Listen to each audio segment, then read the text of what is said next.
This is lecture 3 of module 5, जिसमें हम आज क्लिपबोर्ड के फीचर्स के बारे में समझेंगे एंड ये कैसे आपको डेटा को कट, कॉपी, पेस्ट या मूव करने में हेल्प करता है वो समझने वाले हैं। तो सबसे पहले तो हम ये समझ लेते हैं कि अगर मुझे किसी डेटा को मूव करना है तो मैं उसे डायरेक्टली कैसे कर सकता हूँ।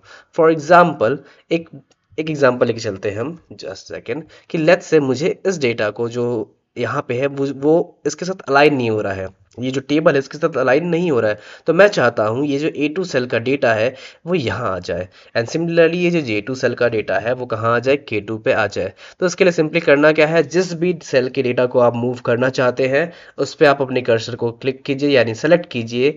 देन आपको क्या करना है, जस्ट आप इसके एजेस पे जैसे ही ड्रैग करेंगे कर्सर को तो आपको क्या दिखेगा, एक आपको कुछ इस तरीके का आपको कर्सर चेंज होता हुआ दिखेगा। इसका मतलब है कि आप इस सेल को जस्ट होल्ड करके ड्रैग कर सकते हैं एंड जहां भी मूव करना है वहां ड्रॉप करके मूव कर सकते हैं। एक बार और करके देखते हैं। इसके एजेस पे गया, इसे होल्ड किया एंड यहाँ पे ड्रैग किया एंड यस इजीली ये डेटा जो है वो मूव कर गया। नाउ लेट्स से कि मुझे जो है डेटा को कट या कॉपी करके किसी दूसरे लोकेशन पे पेस्ट करना है, उसको मैं कैसे कर सकता हूँ। एंड इस पे एक छोटा सा पार्ट है जिसे हम कहते हैं क्लिपबोर्ड और बहुत इंपॉर्टेंट पार्ट है। ये कैसे हेल्प करेगा ये समझने वाली बात है। सो नाउ कॉपी किसी भी डेटा को कॉपी पेस्ट करने के लिए या कट पेस्ट करने के लिए कुछ सेवरल स्टेप्स की जरूरत पड़ेगी। सबसे पहला स्टेप होता है जिस भी डेटा को आप कॉपी या कट करना चाहते हैं उस सेल के डेटा को आप सिलेक्ट कीजिए। द सेकेंड थिंग इज, उसे अगर आपको कॉपी करना है तो कॉपी को सेलेक्ट कीजिए, अगर कट करना है तो कट सेलेक्ट कीजिए। उसके बाद जिस लोकेशन पे आपको पेस्ट करना है अपने सेल को वहां सेलेक्ट कीजिए या कर्सर को वहां मूव कीजिए and then you can paste your data. Now what is clipboard. Clipboard is nothing but आपका एक हिस्ट्री कंटेन करता है जहां पे आपने जो भी डेटा कॉपी किया हुआ है वो सारा डेटा वहां पे अवेलेबल होता है। एंड यू नो सबसे बेस्ट पार्ट ये होता है कि आपका ये जो क्लिपबोर्ड होता है ये पूरे माइक्रोसॉफ्ट एक्सेल, माइक्रोसॉफ्ट पूरे ऑफिस के लिए होता है। इसका मतलब क्या है, इसका मतलब ये है कि लेट्स से कि यहाँ का कोई डेटा है जिसे मुझे कॉपी करना है या कट करना है एंड इसे मुझे किसी दूसरे एक्सेल शीट में या वर्ड फाइल में या किसी भी माइक्रोसॉफ्ट ऑफिस वाले ऐप में मुझे इसे पेस्ट करना है तो उसके लिए क्लिपबोर्ड बहुत यूजफुल होता है। ना व्हाट इज क्लिपबोर्ड कहाँ से आएगा। अगर आप नोटिस करेंगे इस होम टैब के अंदर तो यहाँ क्लिपबोर्ड सेक्शन दिख रहा है। जैसे ही मैं इस पर्टिकुलर पॉइंट को क्लिक करूंगा तो मुझे यहाँ पे क्लिपबोर्ड ओपन होके मिल गया। अभी क्लिपबोर्ड क्या करता है, क्लिपबोर्ड आपके सारे डेटा को रखता है। लेट्स से जैसे क्या करते हैं, एक एग्जांपल लेते हैं। लेट्स से मुझे क्या करना है, इस पूरे डेटा को ना यहाँ से उठा के कुछ इस तरफ इस जगह मूव करना है। तो मुझे क्या करना पड़ेगा, मुझे पूरा रेंज सेलेक्ट करना पड़ेगा। तो मैंने आपको पहले भी बताया है कि कैसे आप किसी पर्टिकुलर रीजन को सिलेक्ट कर सकते हैं। इनिशियल सेल को आप सेलेक्ट करेंगे एंड लास्ट सेल जो होगा जहां तक आपका रेंज होगा उसे सेलेक्ट करेंगे। शिफ्ट दबा के आप जस्ट सेलेक्ट करेंगे, क्लिक करेंगे यानी, तो ये पूरा का पूरा रेंज उसने ले लिया। अब मैंने जैसे ही कॉपी किया, कॉपी कैसे करेंगे, आपके पास मल्टीपल ऑप्शन है। आप या तो होम सेक्शन में यहां से कॉपी कर सकते हैं, लेट्स से मुझे कट करना है तो कट कर सकते हैं, या तो आप राइट क्लिक करके कट कर सकते हैं, राइट, या फिर आपके पास एक शॉर्टकट अवेलेबल है, it is control and x. Control and x को जैसे ही प्रेस करेंगे तो वो कट हो जाएगा। सी जैसे ही मैंने कट को क्लिक किया वो यहाँ पे डेटा आ चुका है।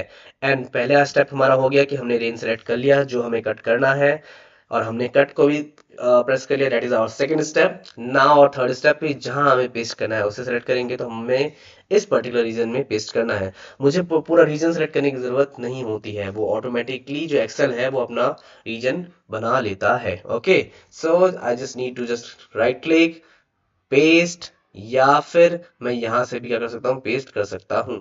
तो मैंने यहां से पेस्ट किया, डेटा आ गया। एक और तरीका है पेस्ट करने का, वो क्या है कि अगर मैं डायरेक्टली सिर्फ क्लिपबोर्ड पे क्लिक करूं तो भी ये क्या हो जाएगा, पेस्ट हो जाएगा।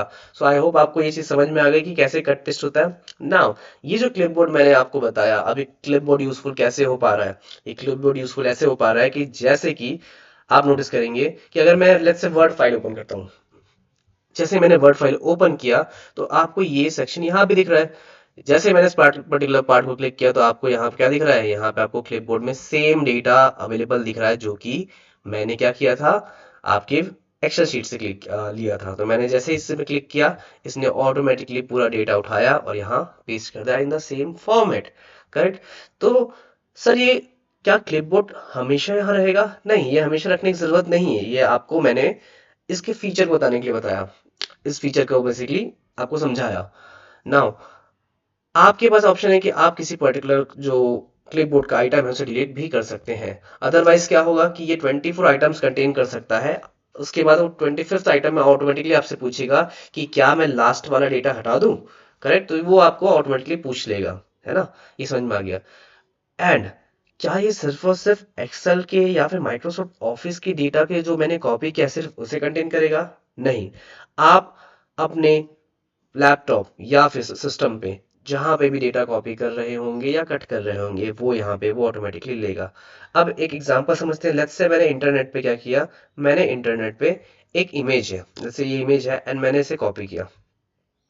ये इमेज मैंने क्या किया, copy. Let's say this copy image and again मैंने वापस अपने एक्सेल शीट में आ गया। तो आप नोटिस करेंगे कि मेरे इस क्लिपबोर्ड में ये इमेज आ चुकी है। जैसे ही मैंने इसे सेलेक्ट किया एंड इसे क्लिक किया तो ये इमेज यहाँ पे पेस्ट हो चुका है।